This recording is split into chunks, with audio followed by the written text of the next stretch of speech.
Halo semua, salam sejahtera Malaysia. Saudara-saudara, tuan-tuan dan puan yang amat dihormati. Kita mendengar banyak tangkapan yang dilakukan SPRM. Nah, itu menunjukkan SPRM, Suruhanjaya Pencegahan Rasuah Malaysia, membuat kerja dengan baik. Hari ini pula kita mendengar satu lagi individu yang terkenal, yang bergelar Datuk Seri, ditahan karena mengemukakan matan palsu. Satu artikel dari My Metro. Ini pasti satu tangkapan yang mengejutkan. Tidak kiralah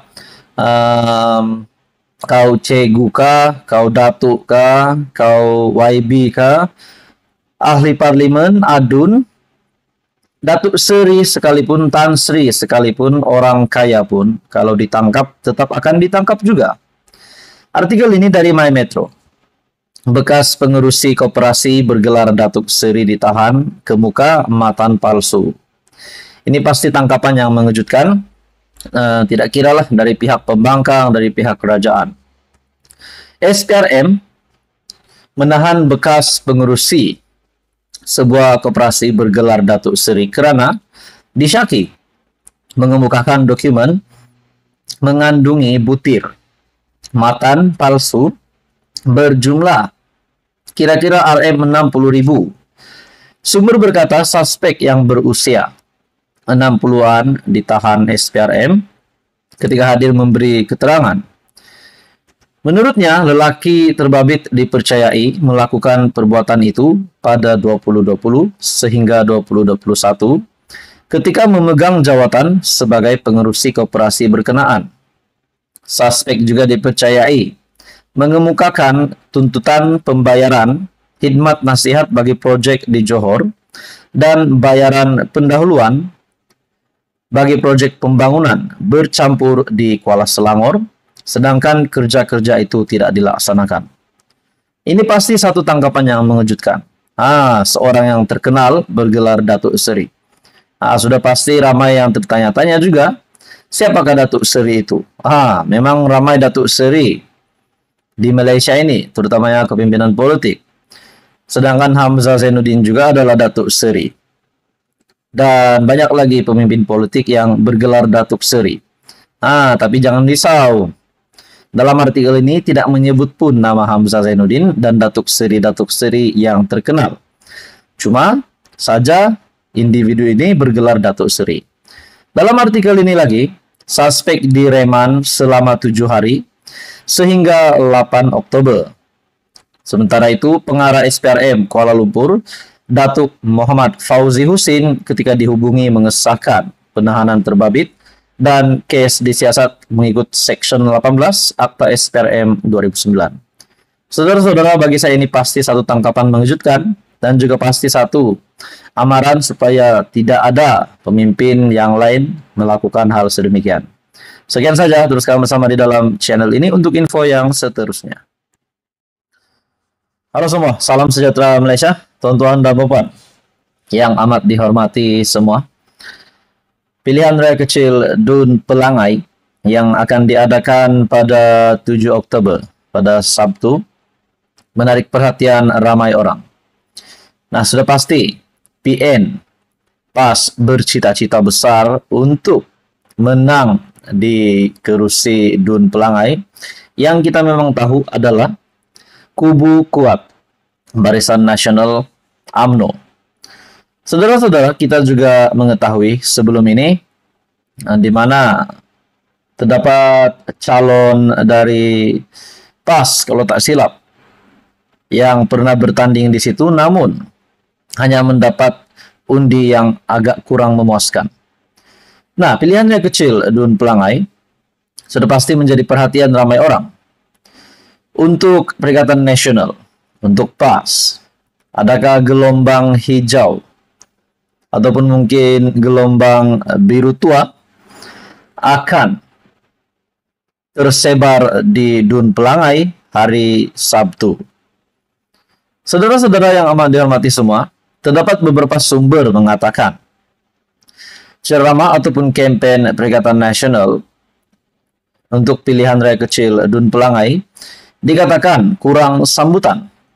Nah, adakah itu menjadi petanda bahwa sekali lagi Barisan Nasional akan terus melebarkan kekuatan, terus mengekalkan kukuhnya kepimpinan Barisan Nasional di Dun Pelangai?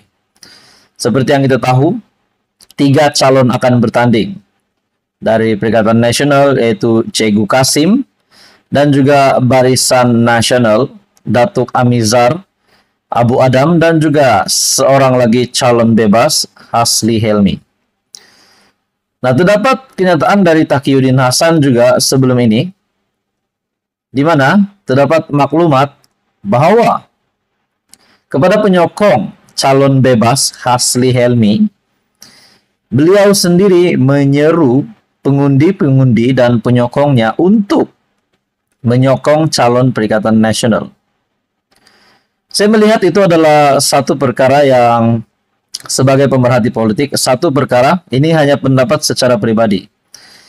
Satu perkara yang agak bukan menjengkelkan, tetapi agak terdapat kecurigaan saya rasa di situ.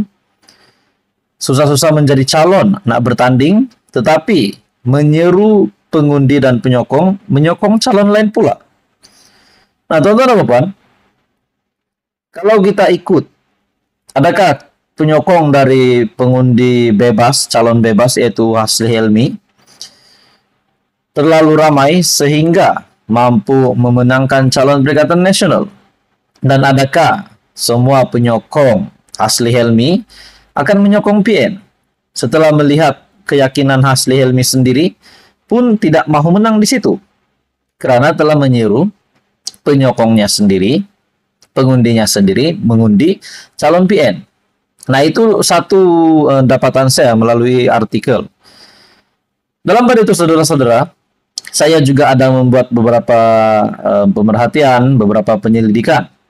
Ada juga bercerita dengan kawan-kawan pemerhati politik, dan ada juga melihat media.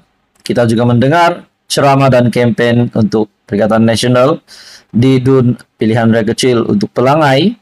Agak suram sambutannya. Saya membuat satu pemerhatian dari channel ini. Pilihan raya kecil Dun Pelangai 7 Oktober, siapa layak menang? Saya meletakkan 3 undian di sini. Dan yang mengejutkan, ataupun mungkin tidak mengejutkan juga, di mana undian tertinggi setakat ini yang saya dapat adalah calon dari Barisan Nasional Datuk Amizar Abu Adam mendapat undian tertinggi melalui kajian yang saya buat, yaitu sebanyak 84% undian, manakala dari Perikatan Nasional yaitu Cegu Kasim 11% dan calon bebas Hasli Helmi 5%. Nah, bila kita mengambil semula kiraan tadi, pengundi Hasli Helmi dan juga pengundi PN yaitu Cegu Kasim dicampurkan 11 tambah dengan 5%, masih lagi 16% dan tidak mampu pun mendekati kemenangan 84% yang melalui kajian saya yang dimenangi oleh BN dari Barisan Nasional Datuk Amizar Abu Adam. Nah, pada Sabtu ini pilihan raya kecil Dun Pelangai sudah pasti menjadi tumpuan ramai. Nah, ada yang kata BN tetap akan berkuasa, ada juga kata PN dan BN setakat ini setara. Saudara-saudara, tuan-tuan dan puan, kalau benar BN akan menang lagi, dan mungkin ada sudah yang merasa Barisan Nasional confirm akan menang, ini pasti menjadi satu berita buruk kepada Perikatan Nasional PAS yang dilihat kalah, dan kalah lagi. Kalau pada PRK Dun Pelangai ini pun PN kalah. Seperti yang kita tahu, pada pilihan raya kecil baru-baru ini, Dun Simpang Jeram dan juga Parlimen Pulai juga menunjukkan kekuatan PH. Nah, saudara-saudara, tuan-tuan dan puan, apa komen Anda? Sekian saja, teruskan bersama di dalam channel ini untuk info yang seterusnya. Mohon bantu channel ini dengan menekan butang like, share, dan juga subscribe.